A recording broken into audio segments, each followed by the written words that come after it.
श्रीमद् भगवद गीता के 5वें अध्याय का विषय है कर्म संन्यास योग। उसके उपरांत अर्जुन ने पूछा, हे कृष्ण, आप कर्मों के संन्यास की और फिर निष्काम कर्म योग की प्रशंसा करते हैं, इसलिए इन दोनों में एक जो निश्चय किया हुआ कल्याणकारक हो उसको मेरे लिए कहिए। इस प्रकार अर्जुन के पूछने पर श्री कृष्ण महाराज बोले, हे अर्जुन, कर्मों का संन्यास अर्थात मन, इंद्रियों और शरीर द्वारा होने वाले संपूर्ण कर्मों में कर्तापन का त्याग और निष्काम कर्म योग अर्थात समत्व बुद्धि से भगवत अर्थ कर्मों का करना, यह दोनों ही परम कल्याण के करने वाले हैं। परंतु उन दोनों में भी कर्मों के संन्यास से निष्काम कर्म योग साधन में सुगम होने से श्रेष्ठ है। इसलिए हे अर्जुन, जो पुरुष न किसी से द्वेष करता है और न किसी की आकांक्षा करता है, वह निष्काम कर्म योगी सदा सन्यासी ही समझने योग्य है, क्योंकि राग द्वेष आदि द्वंद्वों से रहित हुआ पुरुष सुखपूर्वक संसार रूप बंधन से मुक्त हो जाता है। हे अर्जुन, ऊपर कहे हुए संन्यास और निष्काम कर्म योग को मूर्ख लोग अलग अलग फल वाले कहते हैं, न कि पंडित जन, क्योंकि दोनों में से एक में भी अच्छी प्रकार स्थित हुआ पुरुष दोनों के फल रूप परमात्मा को प्राप्त होता है।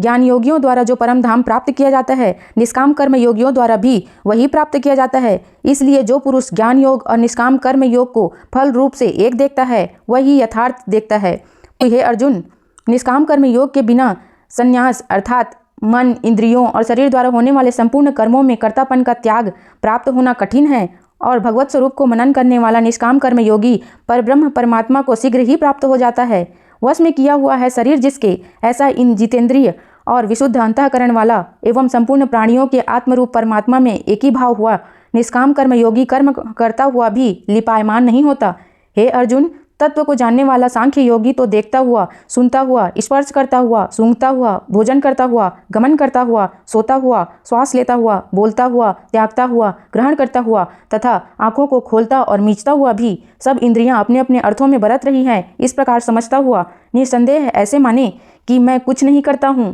परंतु हे अर्जुन, देहाभिमानियों द्वारा यह साधन होना कठिन है और निष्काम कर्म योग सुगम है, क्योंकि जो पुरुष सब कर्मों को परमात्मा में अर्पण करके और आसक्ति को त्याग कर कर्म करता है, वह पुरुष जल से कमल के पत्ते की सदृश पाप से लिपायमान नहीं होता। इसलिए निष्काम कर्म योगी ममत्व बुद्धि रहित केवल इंद्रिय, मन, बुद्धि और शरीर द्वारा भी आसक्ति को त्याग कर अंतःकरण की शुद्धि के लिए कर्म करते हैं। इसी से निष्काम कर्म योगी कर्मों के फल को परमेश्वर के अर्पण करके भगवत प्राप्ति रूप शांति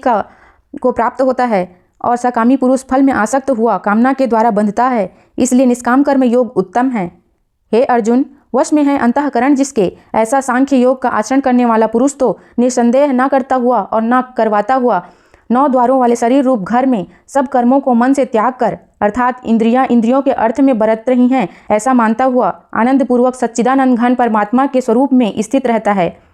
परमेश्वर भी भूत प्राणियों के न कर्तापन को और न कर्मों को तथा न कर्मों के फल के संयोग को वास्तव में रचता है, किंतु परमात्मा के सकाश से प्रकृति ही बरतती है, अर्थात गुण ही गुणों में बरत रहे हैं। सर्वव्यापी परमात्मा न किसी के पाप कर्म को और न किसी के शुभ कर्म को भी ग्रहण करता है, किंतु माया के द्वारा ज्ञान ढका हुआ है, इससे सब जीव मोहित हो रहे हैं।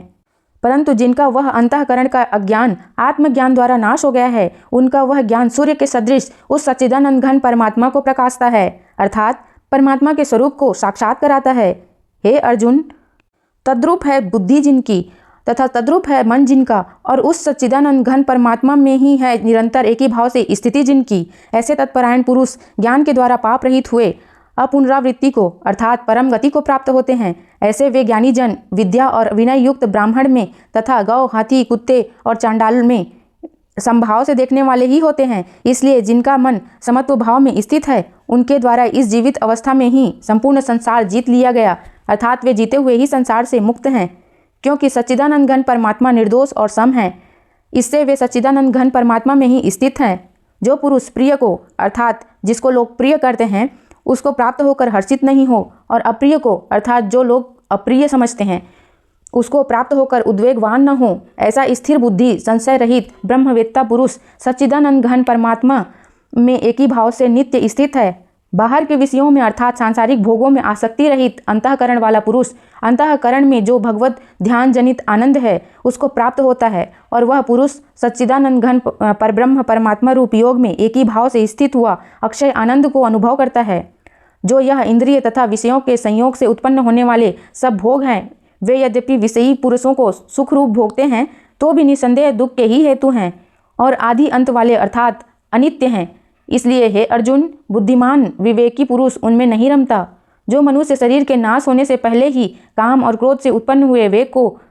सहन करने में समर्थ है, अर्थात काम क्रोध को जिसने सदा के लिए जीत लिया है, वह मनुष्य इस लोक में योगी है और वही सुखी है। जो पुरुष निश्चय करके अंतर आत्मा में ही सुख वाला है और आत्मा में ही आराम वाला है तथा जो आत्मा में ही ज्ञान वाला है, ऐसा वह सच्चिदानंद घन परब्रह्म परमात्मा के साथ एक ही भाव हुआ सांख्य योगी शांत ब्रह्म को प्राप्त होता है। नाश हो गए हैं सब पाप जिनके, तथा ज्ञान करके निवृत्त हो गया है संशय जिनका, और संपूर्ण भूत प्राणियों के हित में है रति जिनकी, एकाग्र हुआ है भगवान के ध्यान में चित्त जिनका, ऐसे ब्रह्मवेत्ता पुरुष शांत ब्रह्म को प्राप्त होते हैं। काम क्रोध से रहित जीते हुए चित्त वाले परब्रह्म परमात्मा का साक्षात्कार किए हुए ज्ञानी पुरुषों के लिए सब ओर से शांत परब्रह्म परमात्मा ही प्राप्त है। हे अर्जुन, बाहर के विषय भोगों को न चिंतन करता हुआ बाहर ही त्याग कर और नेत्रों की दृष्टि को भ्रिकुटी के बीच में स्थित करके तथा नासिका में विचरने वाले प्राण और अपान वायु को सम करके जीती हुई है इंद्रिया मन और बुद्धि जिसकी, ऐसा जो मोक्षपरायण मुनि इच्छा भय और क्रोध से रहित है, वह सदा मुक्त ही है। और हे अर्जुन, मेरा भक्त मेरे को यज्ञ और तपों का भोगने वाला और संपूर्ण लोकों के ईश्वरों का भी ईश्वर तथा संपूर्ण भूत प्राणियों का सुहृद अर्थात स्वार्थ रहित प्रेमी, ऐसा तत्व से जानकर शांति को प्राप्त होता है और सच्चिदानंद घन परिपूर्ण शांत ब्रह्म के सिवा उसकी दृष्टि में और कुछ भी नहीं रहता, केवल वासुदेव ही वासुदेव रह जाता है।